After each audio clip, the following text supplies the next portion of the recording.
এনায়েতপুরে কেউ কি আজকের মাহফিলে আছেন?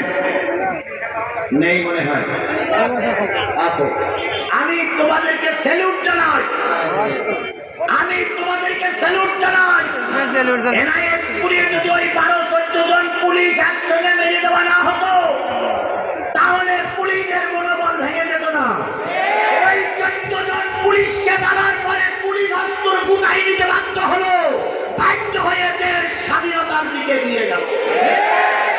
সুতরাং শহীদের রক্ত যে মাটিতে পড়ে ওই মাটিতে আল্লাহ পাক বিজয়ের পতাকা সবার আগে উড়ায়। কথা বলে ঠিক না ঠিক? যেমনটি উড়াইছে সিরাজগঞ্জে। আমি সিরাজগঞ্জের নেতাদের কাছে খোঁজ নিতাম আপনাদের অবস্থা কি।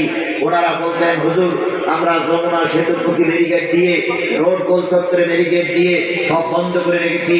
আমি শুধু বলতাম যে এই 2টা জায়গা বন্ধ থাক, 16টা জেলা বন্ধ হয়ে যাবে। কারণ এই পাবনা, কুষ্টিয়া এই এলাকায় সহ বিশেষ করে নদীর এই পারে যতগুলো জেলা, সব জেলার গাড়িগুলো যমুনা সেতুর উপর দিয়ে যেতে হবে। যমুনা সেতু বন্ধ করে দিলে 12-14টা জেলা বন্ধ হবে। ব্যক্তির বাচ্চা ব্যক্তির ক্ষমতা ছাড়তে বাধ্য।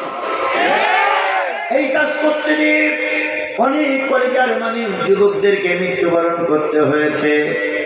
আবু সাইদের মতন গরিব ঘরের একটা সন্তান বুক উঁচু করে দিয়ে গুলি খেতে হয়েছে।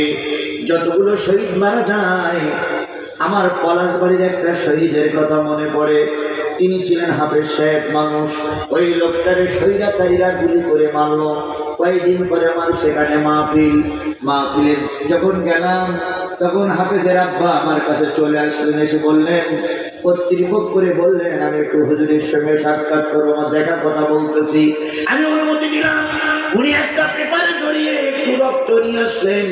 এসে বলতেছেন, হুজুর আমার হাফেজ সাহেবের রক্তটা একটু আপনি দেখেন।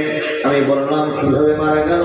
উনি বলতেছেন, হুজুর আমার একটাই মাত্র কলিজার টুকরা সন্তান, আর কোন ছেলে মেয়ে নাই। 30 পারা কোরআনের হাফেজ, আমার এখানে আসতে পারে না, আমার কাছে দেখা করতে পারে না, পুলিশ খোঁজে।